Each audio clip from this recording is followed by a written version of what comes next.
نحمد نصلی علی رسول الکریم اما بعد فاعوذ باللہ من الشیطان الرجیم بسم اللہ الرحمن الرحیم۔ ہم قرآن مجید کی تفسیر کر رہے ہیں، سورہ یاسین کی آیت نمبر 41 پر ہے۔ شروع کرتے ہیں۔ اعوذ باللہ من الشیطان الرجیم بسم اللہ الرحمن الرحیم۔ وَآیَةٌ لَهُمْ أَنَّا حَمَلْنَا ذُرِّيَّتَهُمْ فِي الْفُلْكِ الْمَشْحُونِ وَخَلَقْنَا لَهُم مِّن مِّثْلِهِ مَا يَرْكَبُونَ۔ اور ایک نشانی ان کے لیے یہ ہے کہ ہم نے ان کی نسل کو بھری ہوئی کشتی میں سوار کیا، اور ہم نے ان کے لیے اس جیسی کئی اور چیزیں بنائی جس پر وہ سوار ہوتے ہیں۔ تو جیسے کہ ابھی تک ہم سورہ یاسین میں جانتے ہیں کہ اللہ تعالیٰ کی توحید کے اور آخرت کے دلائل دیے جا رہے ہیں، رسول اللہ صلی اللہ علیہ وسلم کی رسالت کو سچا ثابت کیا جا رہا ہے۔ تو اسی سلسلے میں اس آیت میں اب اللہ سبحانہ تعالیٰ بتا رہے ہیں کہ ایک اور نشانی ہے۔ یہ کون سی نشانی ہے؟ ان کی نسل کو بھری ہوئی کشتی میں سوار کیا۔ تو اس کی کیا تفسیر ہے؟ آیت لہم انا حملنا ذریتہم۔ تو ذریتن کا لفظی معنی ہوتا ہے اولاد۔ ذریتہم میں ہم کی جو ضمیر ہے وہ مراد انسان ہے، یعنی انسانوں کے جو اولادیں تھیں اللہ تعالیٰ نے ان کو کشتی میں سوار کیا۔ المشحون کا مطلب ہوتا ہے بھری ہوئی، مراد اس سے نوح علیہ السلام کی کشتی ہے۔ یعنی ایک اور نشانی ان کے لیے یہ ہے کہ ہم نے نسل انسان کو بھری ہوئی کشتی میں سوار کیا، اور وہ پانی جو لوہے کی سوئی اور لکڑی کے ایک ڈنڈے تک کو نہیں اٹھاتا بلکہ غرق کر دیتا ہے، اسی پانی نے ہمارے سکھانے کے مطابق لوہے یا لکڑی سے بنی ہوئی کشتی کو اٹھا لیا۔ جو آدمیوں سے اور ہر جانور کے ایک ایک جوڑے اور ان کی ضرورت کی اشیاء سے خوب بھری ہوئی تھی۔ تو یہاں پر ایک سوال یہ پیدا ہوتا ہے کہ کشتی میں اولاد ہی نہیں تھی، ان کے ماں باپ بھی سوار ہوتے ہیں۔ تو پھر اللہ تعالیٰ نے یہ جو فرمایا کہ ہم نے ان کی نسل یا اولاد کو بھری ہوئی کشتی میں سوار کیا، تو یہ کیوں نہ فرما دیا کہ ہم نے ان کو بھری ہوئی کشتی میں سوار کیا؟ تو جواب اس کا یہ ہے کہ نوح علیہ السلام سے پہلے کے جو باپ دادا تھے، جن لوگوں کو کشتی میں سوار کیا گیا، ان کے باپ دادا جو تھے وہ کشتی بنانے کا طریقہ معلوم نہ تھا ان کو۔ یعنی کشتی اس زمانے نوح علیہ السلام کی جو کشتی ہوئی وہ پہلی کشتی تھی جو انسانوں نے سمندر میں سمندر کے سفر کے لیے اس کو استعمال کیا، ورنہ کشتی کا استعمال لوگوں کو معلوم نہیں تھا۔ تو یعنی جو باپ دادا تھے ان کو تو معلوم نہیں تھا، اور وہ جو نئی پود تھی یا جو بھی مسلمان ہوئے تھے، اب ان لوگوں کو کشتی میں سوار کیا، اور پھر ان سے آگے سے آگے انسانوں کی نسل پھیلتی چلی گئی۔ تو سمندر کا سفر کوئی نہ کر سکتا تھا اس سے پہلے۔ آدم علیہ السلام کے بعد ان کی اولاد جسے باقی رکھنا منظور تھا، ساری کی ساری اس کشتی میں سوار تھی، اور طوفان کے بعد وہی زمین پر باقی رہی، باقی سب غرق ہو گئے۔ جیسا کہ اللہ تعالیٰ نے نوح علیہ السلام کے متعلق فرمایا سورہ صافات 77 آیت میں، وَجَعَلْنَا ذُرِّيَّتَهُ هُمُ الْبَاقِينَ، کہ ہم نے اس کی اولاد ہی کو باقی رہنے والے بنایا۔ یعنی جو اس وقت کے مشرک تھے، کافر تھے، جنہوں نے نوح علیہ السلام کا پیغام ٹھکرایا، اب ان کے بعد کی جو نسلیں چلی، جو کشتی میں سوار ہوئے، ان لوگوں سے چلی۔ اس لیے انا حملنا ذریتہم فی الفلک المشحون فرمایا گیا۔ دوسری جگہ اسی کشتی کا ذکر ان الفاظ میں ہے، یہ سورہ الحاقہ آیت 11 اور 12 میں اللہ تعالیٰ نے فرمایا، انا لما طغى الماء حملناکم فی الجاریہ لنجعلها لکم تذکرۃ وتعیها اذن واعیہ۔ بلا شبہ ہم نے ہی جب پانی حد سے تجاوز کر گیا تو تمہیں کشتی میں سوار کیا، تاکہ ہم اسے تمہارے لیے ایک یاد دہانی بنا دیں، اور یاد رکھنے والا کان اسے یاد رکھے۔ پھر اللہ تعالیٰ نے آیت 42 میں فرمایا وَخَلَقْنَا لَهُم مِّن مِّثْلِهِ مَا يَرْكَبُونَ، کہ پھر ہم نے ان کے لیے اس جیسی کئی اور چیزیں بنائی جس پر وہ سوار ہوتے ہیں۔ گویا اللہ تعالیٰ فرما رہے ہیں کہ یہ نوح علیہ السلام کی کشتی کے بعد بھی سفر کے لیے دنیا میں آنے والی نسلوں کے لیے اللہ تعالیٰ نے اور بہت سی چیزیں ایسی پیدا کی جو کہ انسان سواری کے لیے استعمال کرتا ہے۔ تو اس سے معلوم ہوا کہ اس سے پہلے انسان کو کشتی بنانے کا علم نہ تھا۔ نوح علیہ السلام کی بنائی ہوئی کشتی کے ذریعے سے طوفان سے بچ نکلنے والوں نے بحری سفر کے لیے کشتیاں بنانے کا سلسلہ شروع کر دیا، جو عام کشتیوں سے بادبانی جہازوں تک پہنچا۔ یعنی آہستہ آہستہ ظاہر جب ایک چیز کا ایجاد ہوتی ہے دنیا میں تو پھر اس سے آگے سے آگے سے آگے اس سے زیادہ بہترین چیزیں، اس سے زیادہ مختلف صورتوں کی چیزیں اس کام کے لیے بنا دی جاتی ہے۔ یہ انسانوں کو بھی اللہ نے علم دیا ہے، ظاہر ہے اللہ تعالیٰ نے کا جو اللہ تعالیٰ نے بندوں کو علم دیا ہے وہ بھی وقت کے ساتھ ساتھ بڑھتا جاتا ہے اور انسان کی ایجاد میں نئی سے نئی جدت آتی رہتی ہے۔ تو پھر ایٹمی ایندھن سے چلنے والی طیارہ بردار جہازوں آبدوزوں تک جا پہنچا، یعنی کہ آہستہ آہستہ آپ دیکھیں سب مرین ہوتی ہے جو پانی کے اندر تیرتی ہے، حالانکہ ہم پانی میں ایک سوئی کو پھینکتے ہیں تو وہ سوئی ڈوب جاتی ہے، لیکن یہ بھی اللہ کی قدرت ہے کہ اللہ تعالیٰ نے انسانوں کے لیے یہ ممکن بنایا کہ وہ سمندروں میں جہاز اور کشتیاں اور آبدوزیں وغیرہ بنا کر اپنا سفر کرتا ہے اور ایک جگہ سے دوسری جگہ اس کے لیے پہنچنا آسان ہو جاتا ہے۔ اور بعض مفسرین نے اس آیت سے مراد یہ لیا کہ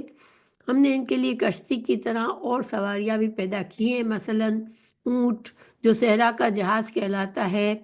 اسی طرح موٹر، ریل، ہوائی جہاز۔ اگرچہ یہ معنی ہو سکتا ہے مگر چونکہ اگلی آیت میں اللہ تعالیٰ نے کشتی کے غرق کرنے کا وقت کا منظر کشی کی ہے، تو گویا کہ اس آیت میں جو اللہ تعالیٰ فرما رہے ہیں کہ اس کشتی کے علاوہ بھی اور چیزیں پھر اللہ نے بنائی، گویا انسانوں نے اللہ تعالیٰ کے دیے ہوئے علم سے اور بہت سے سمندری سفر کرنے کے طریقے بنا لیے، بہت سے مختلف قسم کی سواریاں بنا لی۔ مم مثل ہی سے مراد ایسی سواریاں لینا بہتر ہے جو سمندری سفر میں کام آتی ہے، جن میں ہوائی جہاز بھی شامل ہے، جیسے ایسے جہاز بھی ہوتے ہیں جو پانی میں لینڈنگ کرتے ہیں۔ تو نو ایجاد سواریاں کا ذکر جو ہے سورہ نحل میں اللہ تعالیٰ نے فرمایا ہے۔ دوسری جو بعد میں ایجاد کی ہوئی سواریاں ہیں جیسے کاریں ہیں، زمین کے سفر پر ہم لوگ ہوائی جہاز ہے، پانی میں یعنی ہوا میں چلنے والے جہاز ہیں، سڑکوں پر چلنے والے، زمین پر چلنے والے مختلف قسم کی سواریاں ہیں۔ تو وہ سب کا سب اللہ تعالیٰ نے اپنے طرف نسبت کیوں فرمائی کہ انسانوں کو دنیا کا علم بھی اللہ ہی دیتا ہے، اور اللہ کی دی ہوئی چیزیں جب اللہ تعالیٰ نے جو چیزیں بنائی ہوتی ہیں جیسے لوہا، لکڑی یا جو بھی چیزیں ان چیزوں کو بنانے کے لیے ضروری ہوتی ہے وہ سب کی سب اللہ ہی نے پیدا کی ہوئی ہوتی ہے۔ انسانوں کے لیے اللہ نے دنیا میں مختلف فائدے رکھے جس کو انسان استعمال کر کے اپنے کام کی چیزیں بناتا ہے، اور بہت سے جانوروں کو اللہ نے خاص طور سے اس مقصد سے بنایا جو انسانوں کے لیے سواری کا کام دیتے ہیں، گھوڑا ہے، اونٹ ہے، اور اسی طرح جو وزن اٹھانے والے جانور ہیں گدھا ہے، تو اور بھی بہت سے جانوروں کو سدھایا جاتا ہے اور اپنے کاموں میں انسان لیتا ہے۔ تو یہ سب کے سب اللہ تعالیٰ ہی کی قدرت سے اللہ نے یہ ساری چیزیں، یہ سارے جانور بنائے اور انسان کو عقل اور سمجھ دی اور وہ پھر ان کو استعمال کرتا ہے۔ اب اللہ تعالیٰ آگے فرما رہے ہیں آیت 43 میں وَإِن نَّشَأْ نُغْرِقْهُمْ فَلَا صَرِيخَ لَهُمْ وَلَا هُمْ يُنقَذُونَ، کہ اگر ہم چاہیں تو انہیں غرق کر دیں، پھر نہ کوئی ان کی فریاد کو پہنچنے والا ہو اور نہ وہ بچائے جائیں۔ تو گویا سمندر میں اللہ نے ممکن تو کیا جہازوں کا چلنا، سمندری سواریوں کا چلنا، لیکن یہ بھی اللہ کے اذن سے ہی ہوتا ہے، ورنہ یہ اللہ کا احسان ہے بندوں پر کہ انسان سکون کے ساتھ پانی کے سفر سے اپنی جگہ پر پہنچ جاتا ہے جہاں اسے پہنچنا ہوتا ہے۔ اگر ہوائیں بفر جائیں اور تیز تن طوفانی ہوائیں چلنے لگے، سمندر کا پانی حد سے باہر ہونے لگے، موجیں بہت بڑی بڑی ہو جائے تو سمندر کی سواریاں غرق بھی ہو جاتی ہے، ٹھیک ہے۔ اور جب غرق ہوتی ہے تو وہ بیچ سمندر میں کوئی مددگار نہیں ہوتا ان کو، اور لوگوں کو کوئی بچانے والا نہیں ہوتا اللہ کے سوا۔ تو یہ ساری اللہ کی نشانی اللہ تعالیٰ بندوں کو غور و فکر کے لیے بتا رہے ہیں کہ جو لوگ اللہ کی قدرت سے بے خبر ہو کے دنیا میں زندگی گزارتے ہیں اور اپنے آپ کو بے نیاز سمجھتے ہیں اس لیے کہ اللہ نے ان کو کچھ نعمتیں دی ہوئی ہوتی ہیں، تو یہ سارا کا سارا اگر انسان غور کرے تو اللہ ہی کے احسانات ہیں ہم پر کہ ہمارے لیے اس زمین پر رہنا ممکن ہے، اور اس زمین پر ہم جو کچھ چاہتے ہیں کرتے ہیں، جو بناتے ہیں، جس چیز کو چاہتے ہیں ہم استعمال کرتے ہیں۔ اللہ تعالیٰ فرما رہے ہیں اللہ رحمت منا و متاع الی حین، تو یہ ساری خوبیاں، یہ ساری نعمتیں کیا ہیں؟ یہ بس ہماری رحمت ہے اور زندگی کا مقررہ مدت تک مہلت دینے ہی کا نتیجہ ہے۔ یعنی اللہ تعالیٰ نے اپنی رحمت سے زمین کی ساری چیزیں انسان کے لیے مسخر کی، وہ اپنے فائدے کی چیزیں بناتا ہے تاکہ وہ اپنی زندگی بسا سکے دنیا میں، لیکن یہ دنیا کا سامان ہے اور یہ ہر چیز وقتی ہے۔ جب اللہ کی مہلت ختم ہوتی ہے تو انسان اس دنیا سے سب کچھ چھوڑ کے رخصت ہو جاتا ہے، اور ہم سمندر اور ہواؤں کی سرکش اور بے پناہ قوتوں کو اپنے کنٹرول میں رکھتے ہیں۔ دیکھیے ہم سب جانتے ہیں کہ ذرا سا کوئی طوفان آ جاتا ہے، ہوائیں شدید تیز رفتاری سے چلتی ہیں، پانی سمندر کو چھوڑ کے زمین پر آ جاتا ہے، اور بارش اتنی برس جاتی ہے کہ ہر جگہ سیلاب آ جاتا ہے۔ تو یہ سب دنیا میں ہم دیکھتے بھی ہیں، یہ سب اللہ کی رحمت ہے کہ اللہ جب تک چاہتا ہے ان ساری چیزوں سے بچا کے رکھتا ہے، اور یہ ساری چیزیں انسان کے لیے فرما برداری کے ساتھ، اللہ کی فرما برداری کے ساتھ انسان کو کے کام میں آتی ہے، اور انسان اس سے اپنا گزارا کرتا ہے، اس دنیا کی زندگی کو جیتا ہے وہ۔ تو جس سے مسافر اور تاجر صحیح سلامت دوسرے کنارے پر جا اترتے ہیں۔ اگر اللہ تعالیٰ نے یہ ممکن نہ رکھا ہوتا کہ دنیا کے ایک حصے سے دوسرے حصے تک انسان سفر کر سکتا، تو آج دنیا میں ہم آج کتنی آسانی سے دنیا کے ایک کونے سے دوسرے کونے تک چلے جاتے ہیں، تو یہ سب ممکن نہ ہوتا۔ اور اس سفر میں انسان کے لیے بڑے فائدے ہوتے ہیں، انسان طرح طرح کی چیزیں ایک جگہ سے دوسری جگہ لے جاتا ہے، انسان نئی نئی باتیں سیکھتا ہے، اور مختلف جو اللہ نے خوبیاں رکھی ہے مختلف زمینوں پر اس سے فائدہ اٹھاتا ہے۔ تو یہ ساری چیزیں ممکن نہ رہتی اگر سفر کرنا اللہ مشکل بنا دیتا اور ناممکن بنا دیتا۔ پھر اللہ تعالیٰ فرما رہے وَإِذَا قِيلَ لَهُمُ اتَّقُوا مَا بَيْنَ أَيْدِيكُمْ وَمَا خَلْفَكُمْ لَعَلَّكُمْ تُرْحَمُونَ، تو اللہ تعالیٰ فرما رہے ہیں کہ کائنات میں پھیلی ہوئی توحید اور آخرت کی نشانیوں اور دلیلوں کے ذکر کے بعد جن سے مشرکین نے آنکھیں بند کر رکھی تھی، اب نصیحت کرنے والوں کے ساتھ ان کے سلوک کا ذکر فرمایا جا رہا ہے۔ اس کا خلاصہ یہ ہے کہ انہوں نے خیر خواہی کی ہر بات سے بھی کان بند کر رکھے ہیں، ان کو سمجھایا جاتا ہے، ان کو اللہ کا مطیع اور فرما بردار بننے کو کہا جا رہا ہے، کائنات کی بے شمار نشانیوں کو دیکھ کر اپنے رب کو پہچانے، اللہ کے نازل کردہ آیات کو سن کر رب کو پہچانے، مگر وہ ہر چیز سے ان کی آنکھیں اور کان بند ہیں۔ ماں بین ایدیکم سے مراد ہے جو گناہ انہوں نے وہ کر چکے ہیں، ٹھیک ہے، پہلے گناہ مراد ہے، یعنی انسان اب جس وقت پر میں ہے، جس عمر میں ہے، اس سے پہلے اس نے جو گناہ کر لیے، اور ما خلفکم اسے مراد بعد کے گناہ ہے، یعنی وہ آئندہ بھی گناہ کرتا رہے گا۔ تو اللہ تعالیٰ فرما رہے ہیں کہ جب ان کو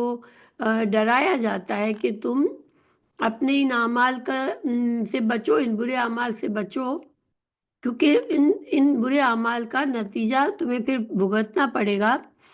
اور ما بین ایدیم کا ایک مطلب یہ لیا گیا کہ دنیا کا عذاب، اور وما خلفکم سے مراد آخرت کا عذاب،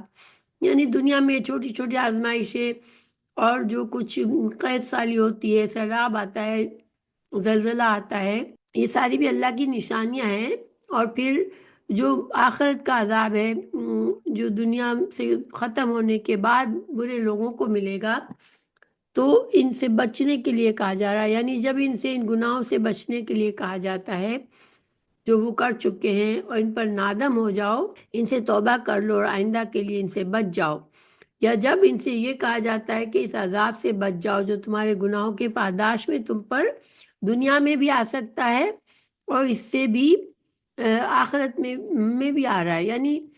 تاکہ تم پر رحم کیا جائے۔ اس جملے کا جواب یہ ہے کہ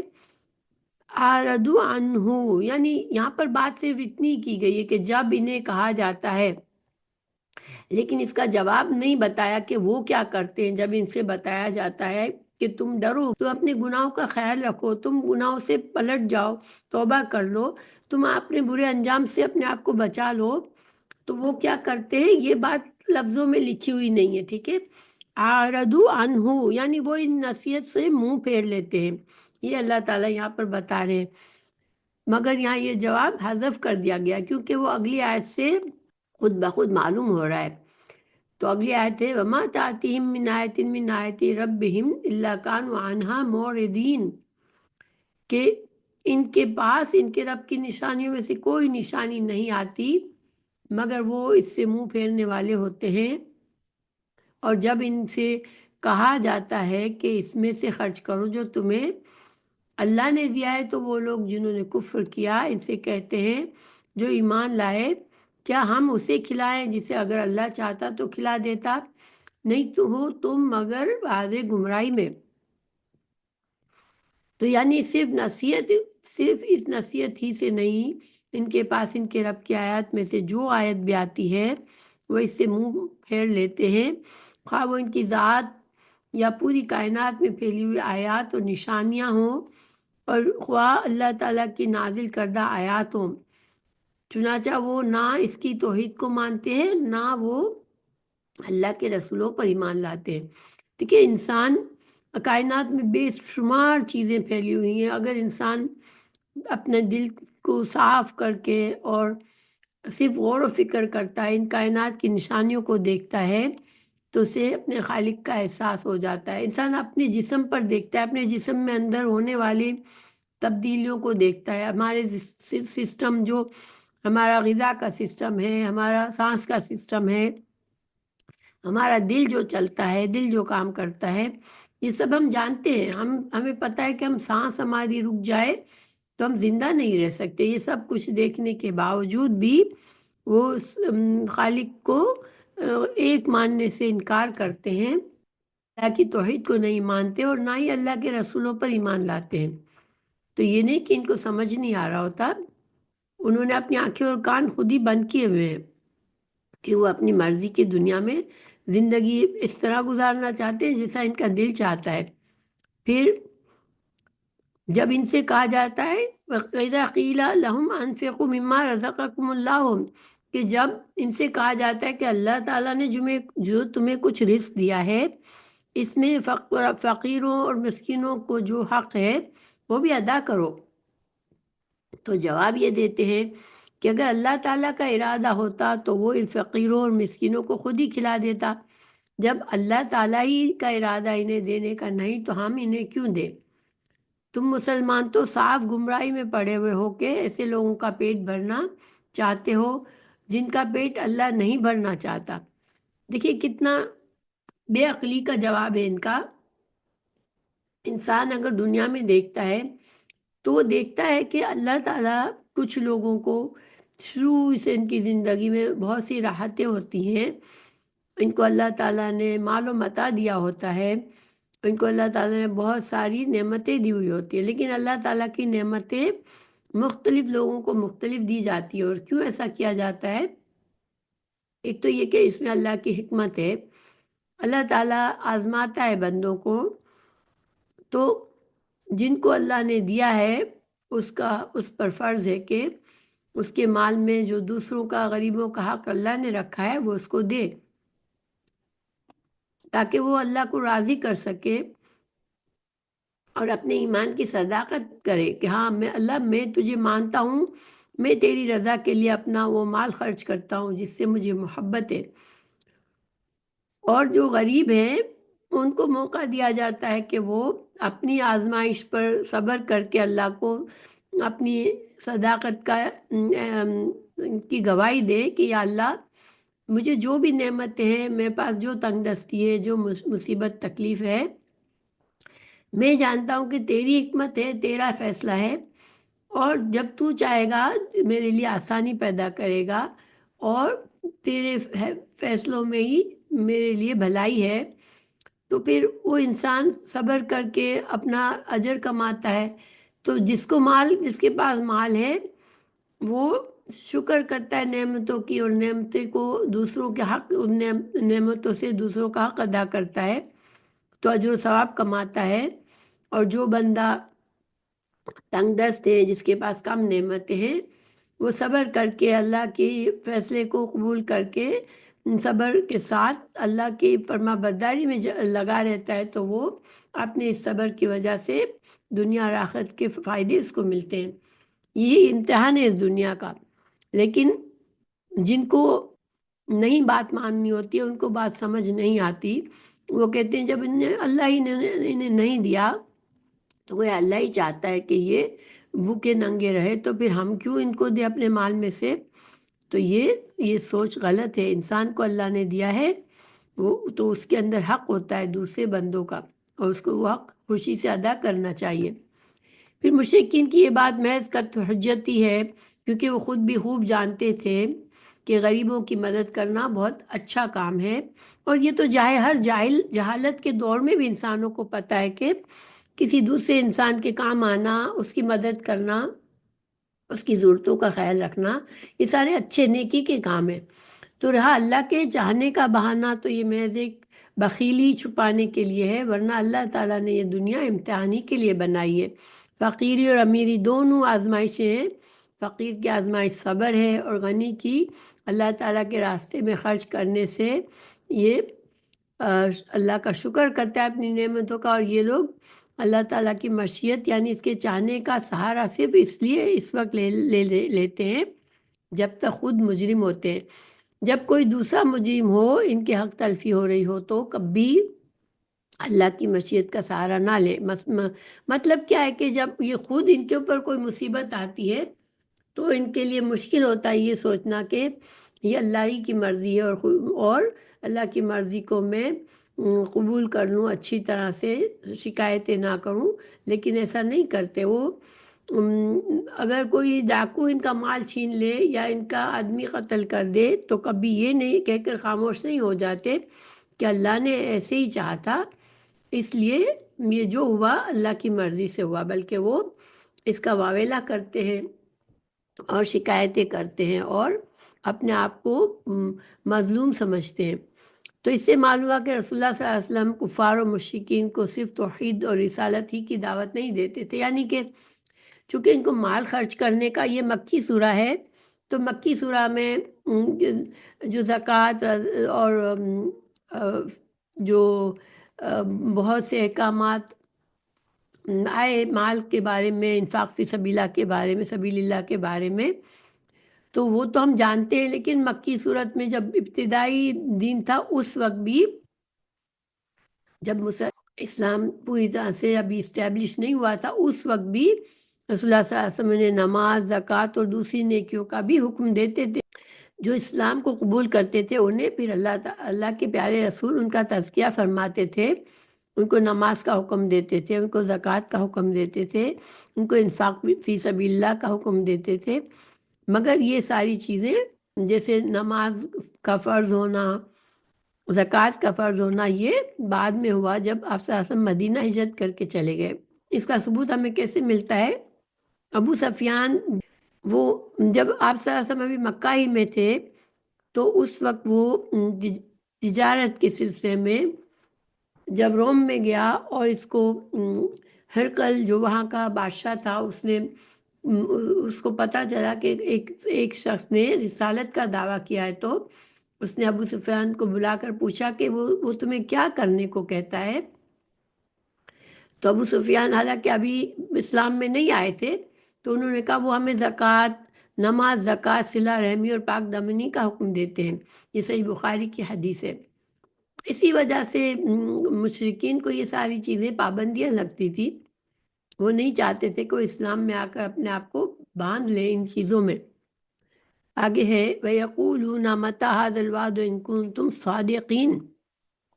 اور وہ کہتے ہیں یہ وعدہ کب پورا ہوگا اگر تم سچے ہو۔ یعنی کہ کفار جو کہ قیامت کو نہیں مانتے تھے، اس لیے نبی کے صلی اللہ علیہ وسلم اور مسلمانوں سے کہا کرتے تھے کہ پھر تم قیامت لاتے کیوں نہیں ہو؟ اچھا یہ بتاؤ کہ وہ کب آئے گی۔ ویسے ہی ان کا مقصود یہ نہیں تھا کہ معلوم کر لے کب آئے گی تاکہ وہ خود کچھ تیاری کریں، بلکہ وہ صرف محض جھٹلانا چاہتے تھے اور مذاق اڑانا چاہتے تھے کہ جب یہ کہیں گے اچھا لاؤ قیامت، اور قیامت نہیں آئے گی، تو وہ مذاق اڑائیں گے کہ تم تو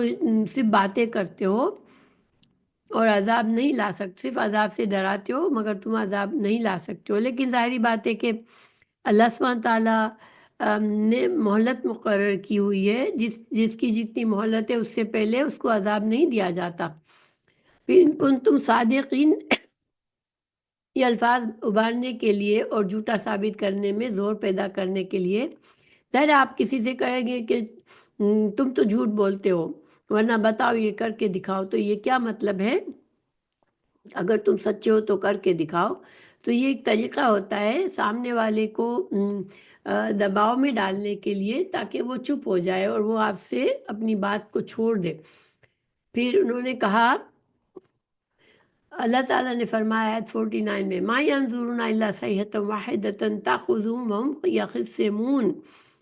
کہ وہ انتظار نہیں کر رہے مگر ایک ہی چیخ کا جو انہیں پکڑ لے گی جبکہ وہ جھگڑ رہے ہوں گے۔ اور اللہ تعالیٰ نے انہیں قیامت سے ڈرایا کہ قیامت کا تم مذاق اڑا رہے ہو، تو سن لو کہ قیامت جو ہے کیسے قائم ہوگی۔ اللہ تعالیٰ نے کوئی وقت بتانے کے بجائے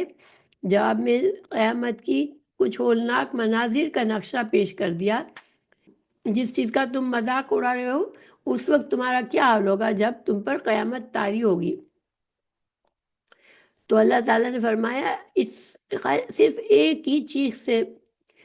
چیخ سے قیامت قائم ہو جائے گی، اور اس سے مراد ہے اسرافیل علیہ السلام کا پہلی دفعہ سور میں پھونکنا، جس سے تمام مخلوق مر جائے گی۔ اللہ تعالیٰ نے فرمایا یہ لوگ جس قیامت کا انتظار کر رہے ہیں اس کے لیے ہمیں کسی لمبی چوڑی تیاری کی ضرورت نہیں، صرف ایک مرتبہ سور میں پھونک دیا جائے گا جس کی چیخ کی آواز سے سب لوگ بے ہوش ہو کر مر جائیں گے۔ پھر اسی آیت میں کہا تاخذہم وہم یخصمون، کہ وہ قیامت ایسی ہوگی کہ ان کو پکڑ لے گی ایک شدت، اس کے یخصمون میں شدت پیدا کرنے کے لیے یختصمون کو یخصمون کر دیا، اور اس سے بات میں اور شدت پیدا ہو گئی کہ قیامت آہستہ آہستہ نہیں آئے گی، جیسے دیکھ کر وہ کچھ سنبھل جائے، یعنی ایسا نہیں ہوگا کہ اب قیامت آ رہی ہے چلو اب کچھ کر لو، سنبھل جاؤ، ایمان لے آؤ، اپنے آپ کو سنبھال لو، اپنے آپ کو سدھار لو، ایسے کچھ نہیں ہوگا۔ بس ایک چیخ ہوگی اور سب لوگ اپنے اپنے کاموں میں مشغول ہوں گے اور پورے زور و شور سے ایک دوسرے سے جھگڑا اور بحث کر رہے ہوں گے کہ اچانک ایک چیخ سے قیامت برپا ہو جائے گی۔ حضرت ابو ہریرہ رضی اللہ عنہ سے روایت ہے رسول اللہ صلی اللہ علیہ وسلم نے فرمایا قیامت اتنی اچانک قائم ہوگی کہ آدمی اونٹنی کا دودھ دھو رہا ہوگا، پھر برتن اس کے منہ تک نہیں پہنچے گا یہاں تک کہ وہ قائم ہو جائے گی۔ دو آدمی کپڑے کی خرید و فروخت کر رہے ہوں گے تو ابھی سودا کر نہیں پائے ہوں گے کہ قیامت ہو جائے گی۔ ایک آدمی اپنی حوض کی لپائی کر رہا ہوگا، ابھی واپس نہیں ہوگا کہ وہ قیامت ہو جائے گی۔ تو قیامت جو اصل قیامت ہے وہ بالکل اچانک قائم ہوگی، بس ایک چیخ کی آواز آئے گی جو حضرت اسرافیل جو فرشتے جن کا کام ہے سور پھونکنا، وہ ان کی بس ایک بار وہ اس میں سور پھونکیں گے اور سب لوگ مرنے لگیں گے، بے ہوش ہو جائیں گے، گھبرا کے گر جائیں گے۔ فلا یستطیعون توصیۃ ولا الی اہلہم یرجعون۔ مزید اس کی شدت کو واضح کیا جا رہا ہے کہ جب سور پھونکی جائے گی تو وہ کسی وصیت کی طاقت نہیں رکھیں گے اور نہ اپنے گھر والوں کی طرف واپس آ سکیں گے کہ جلدی۔ دیکھیے دنیا میں ہمارے کتنے معاملات ہوتے ہیں، کسی کے ساتھ کوئی معاملہ چل رہا ہوتا ہے، کسی کے ساتھ کوئی معاملہ چل رہا ہوتا ہے، کوئی خاص اہم باتیں ہوتی ہیں جس کی ہمیں وصیت کرنی ہوتی ہے، تو یہ سب کچھ یہیں دھرا کا دھرا رہ جائے گا۔ ان کو ایک لمحہ بھی نہیں ملے گا کہ وہ اپنے مرنے سے پہلے کچھ انتظام کرے۔ اور سور میں پھونکا جائے گا تو اچانک وہ قبروں سے اپنی رب کی طرف تیزی سے دوڑ رہے ہوں گے۔ تو اب یہ دوسرے بار کے سور پھونکنا ہے۔ پہلی بار میں یعنی اس چیخ کے بعد انہیں اتنی مہلت نہیں ملے گی کہ وہ کچھ وصیت کرے یا جو باہر ہے وہ اپنے گھر میں واپس جا سکے، بلکہ جو جہاں ہوگا وہیں پہ دھر لیا جائے گا۔ اور یہ دوسری وَنُفِخَ فِی الصُّورِ فَإِذَا هُم مِنَ الْأَجْدَاثِ يَنْسِلُونَ، تو یہ اجداث کا جدس ان کی جمع اجداث ہے۔ ینسلون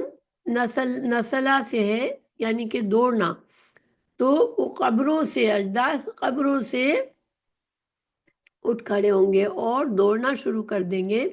یعنی سور میں دوسری بار پھونکا جائے گا تو اچانک سب لوگ اپنی قبروں سے نکل کر اپنے رب کی طرف دوڑ رہے ہوں گے۔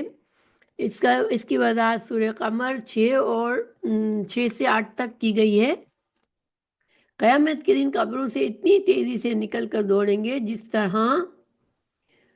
وہ لوگ تیزی سے دوڑتے ہیں جو نشانہ بازی کے وقت ایک نشان گاڑ دیتے ہیں، پھر تیر چلا کر تیزی سے دوڑتے ہیں تاکہ جا کر دیکھے کہ نشانہ درست لگا یا نہیں۔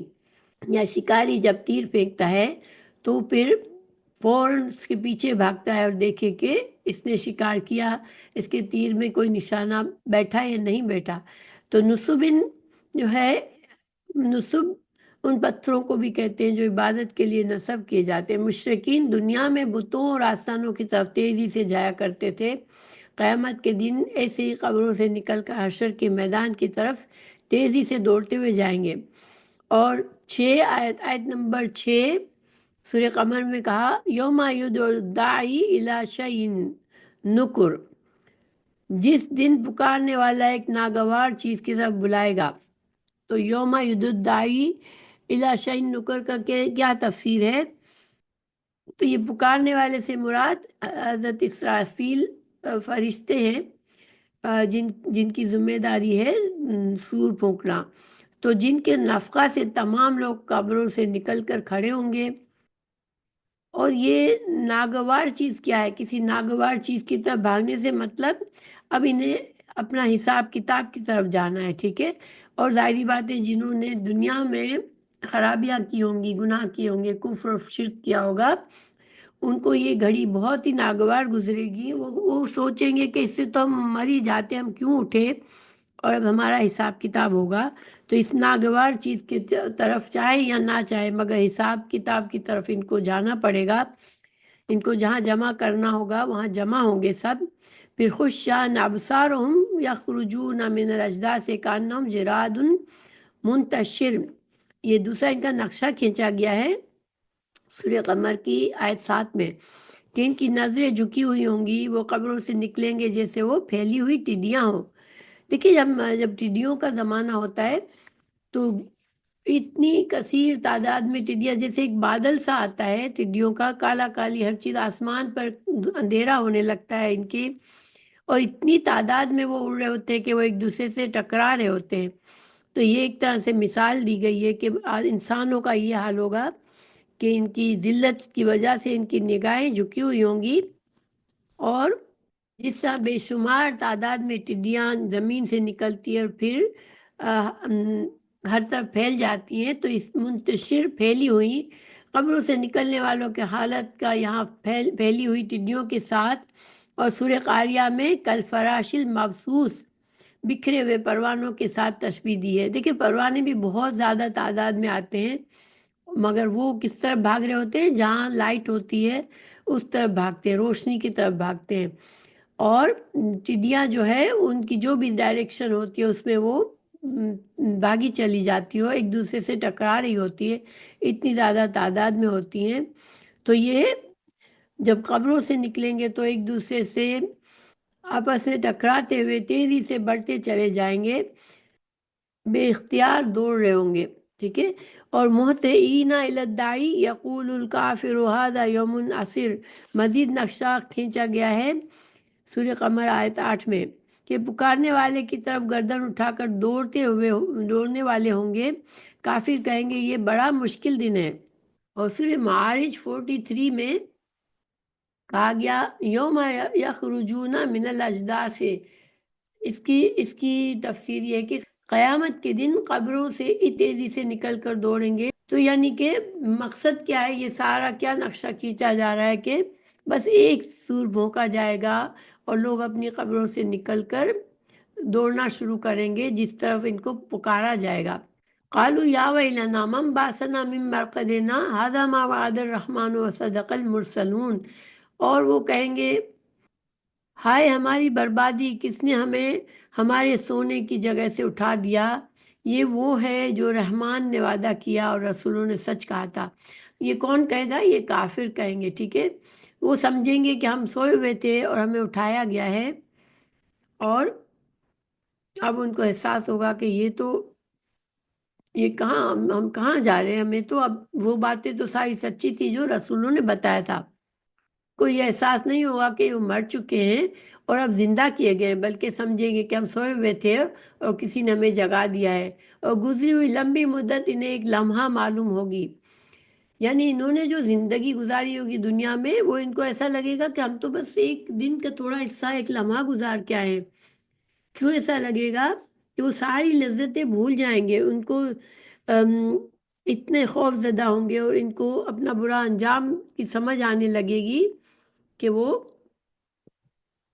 دنیا کے میں لمبی زندگی انہوں نے جو گزاری ہوگی، جس میں انہوں نے بہت سے لذتیں اٹھائی ہوں گی، وہ سب کا سب اب ان کو ایسا لگے گا بس ایک دن ہی تھا، ہمیں تو کوئی مہلت بھی نہیں دی گئی دنیا میں رہنے کی۔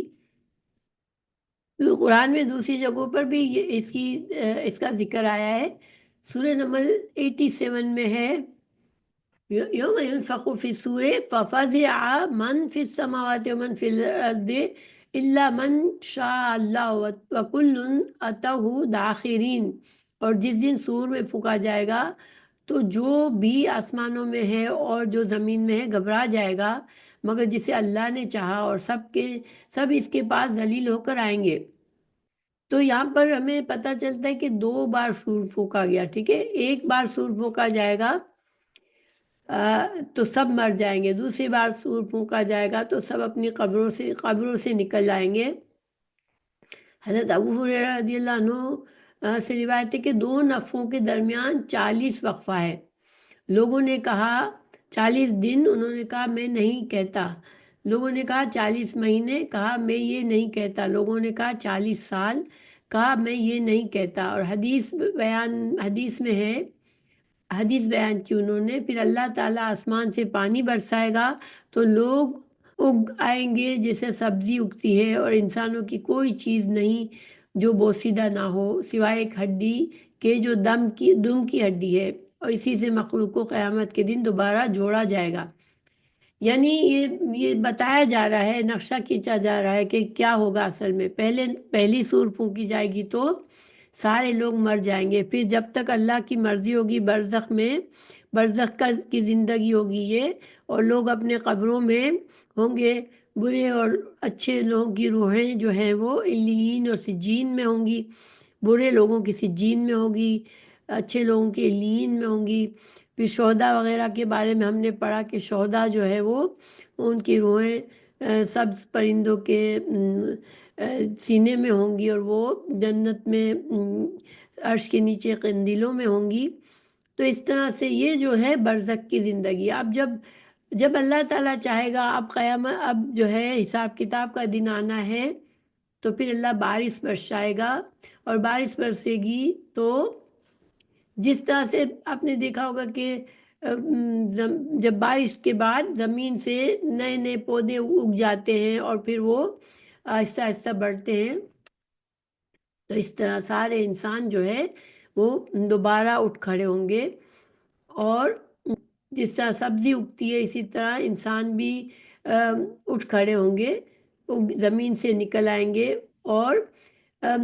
جب قبروں میں لوگوں کی جسم سڑ چکے ہوں گے، ہڈیاں سڑ چکی ہوں گی، لیکن ایک جو دم کی ہڈی ہے اس سے مخلوق کو دوبارہ جوڑ دیا جائے گا، واللہ عالم۔ اس کا یعنی کہ یہ اس ہڈی، اس سے پتہ چلتا ہے جو چھوٹی سی ایک ہڈی ریڑھ کی ہڈی کے آخر کے حصے میں ہوتی ہے وہ وہ بچ جائے گی لوگوں کی، اور اس سے دوبارہ وہ پیدا کیے جائیں گے۔ سورہ یونس 54 میں کہا گیا یوم یحشرہم وکأن لم یلبثوا الا ساعۃ من النہار یتعارفون بینہم قد خسر الذین کذبوا بلقاء اللہ وما کانوا مہتدین، کہ جس دن جمع کیے جائیں گے تو ایک ساتھ ان کو ایسا لگے کہ ہم ایک ساتھ ایک گھڑی، جو تو گھڑی کیا ہوتی ہے، ایک ساتھ کیا ہوتی ہے، یہ عرب لوگ نہایت کم مدت کو ساعت کہتے ہیں، ٹھیک ہے؟ تو قیامت بھی چونکہ ایک لمحے میں قائم ہو جائے گی، اس لیے اس پر بھی ساعت، الساعہ قیامت کا ناموں میں سے ایک نام ہے۔ یعنی اس دن کو یاد کرو جب اللہ تعالیٰ ان حق سے اندھے اور بہرے لوگوں کو حساب کے لیے اکٹھا کرے گا، تو انہیں دنیا میں گزری ہوئی راحت اور لذت والی لمبی مدت اور طویل ماہ و سال ایک گھڑی محسوس ہوں گے، اور انہیں وہ سب لذتیں بھول جائیں گی، جیسا کہ سورہ احقاف، سورہ روم،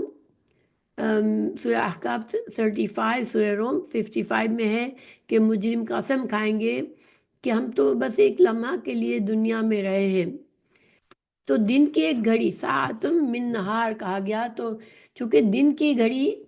دیکھیں دن کا وقت جو ہے اس میں انسان کہ بہت سے چیزیں چل رہی ہوتی ہیں تو اس کو دن کا احساس زیادہ ہوتا ہے، رات کو انسان سو جاتا ہے تو وہ تو رات نیند میں گزر جاتی ہے، تو اس وجہ سے دن کی ایک گھڑی کہیں گے یہ، کہ ہم تو صرف ایک دن کی ایک گھڑی ہی رہ کر آئے ہیں۔ یتعارفون بینہم جو ہے اس کی یہ تفسیر ہے کہ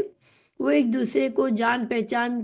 کرتے میں گزر گئی، یعنی دنیا کی جو زندگی تھی ابھی اتنی کم تھی کہ ہم تو بس ابھی ایک دوسرے کی جان پہچان ہی کر رہے تھے اور زندگی ختم ہو گئی، ان کو ایسا محسوس ہوگا۔ اور دوسرا مطلب یہ کہ قیامت کے دن وہ ایک دوسرے کو پہچانیں گے اور آپس میں ایک دوسرے کو گمراہ کرنے پر ملامت اور گلے شکوے کریں گے۔ تو یہ دونوں مطلب لیے گئے کہ آخرت میں تو دنیا میں تو تعارف ہوتا ہے، لوگ اپنے اپنے پسند کے لوگوں سے دوستیاں بڑھاتے ہیں، ملتے ہیں، ناپسندیدہ لوگوں کو چھوڑ دیتے ہیں،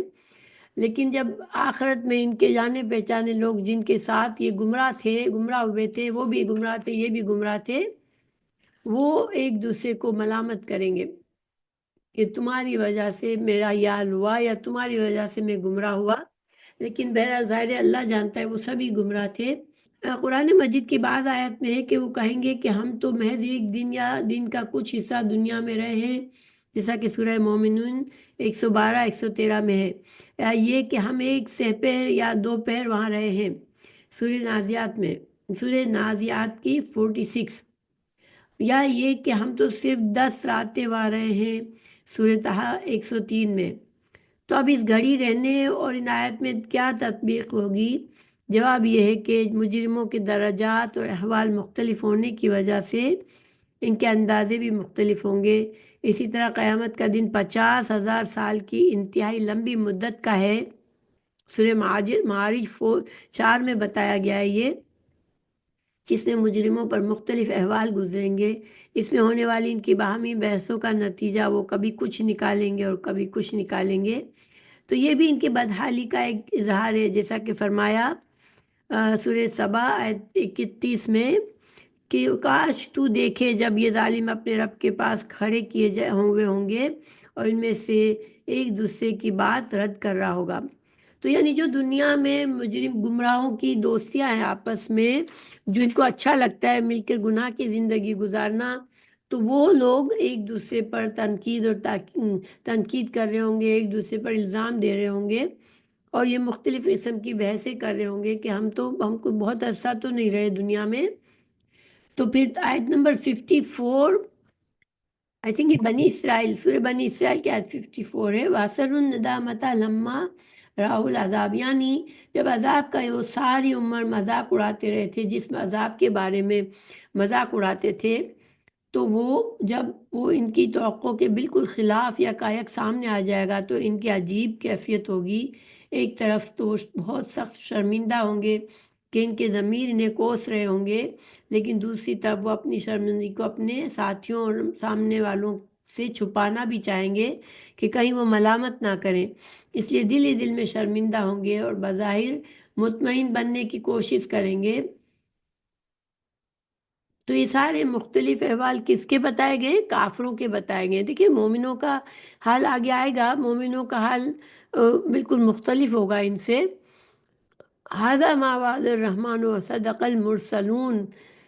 یہاں یہ ذکر نہیں کہ بات کون کہے گا، عین ممکن ہے کہ خود ہی ان کی سمجھ میں آ جائے کہ یہ تو وہی قیامت ہے جو رسول ہمیں بتایا کرتے تھے، ہم اسے جھٹلاتے تھے، اور یہ بھی ہو سکتا ہے کہ مومن یا فرشتے نے یہ بات کہیں،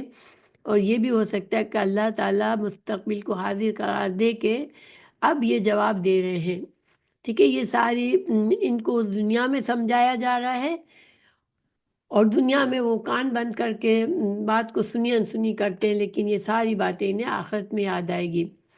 اور الرحمن کا لفظ یہاں استعمال ہوا ہے، تو یہاں پر اس خوفناک دن میں اللہ تعالیٰ کی رحمت کے 99 حصوں کو وہ جلوے نظر آئیں گے جو کسی کے وہم و گمان میں بھی نہیں ہوں گے، جیسا کہ فرمایا الملک یومئذ الحق للرحمن، اس دن حقیقی بادشاہی رحمان کی ہوگی، اور فرمایا خشیت الاصوات للرحمن، سب آوازیں رحمان کے لیے پست ہو جائیں گی۔ دیکھیے قیامت کا واقعہ ہونا بھی اللہ کی رحمت ہی ہے، تو اگر اللہ تعالیٰ قیامت نہ برپا کرے تو ان کافروں کو جو دنیا میں مجرم ہیں، دوسروں کی حق تلفی کرتے ہیں، ان کو کبھی بھی ان کے اعمال کے مطابق سزا نہ ملے۔ پھر اللہ یہاں پر ان کانت الا صیحۃ واحدۃ فاذا ہم جميع لدینا محضرون فالیوم لا تظلم نفس شیئا ولا تجزون الا ما کنتم تعملون۔ تو یہاں 54 تک ہم آج کا سبق کریں گے۔ اس کا مطلب ہے نہیں ہوگی مگر ایک ہی چیخ، تو اچانک وہ سب ہمارے پاس حاضر کیے ہوئے ہوں گے، بس آج کسی جان پر کچھ بھی ظلم نہ کیا جائے گا، اور نہ تمہیں اس کے سوا کوئی بدلہ دیا جائے گا جو تم کیا کرتے تھے۔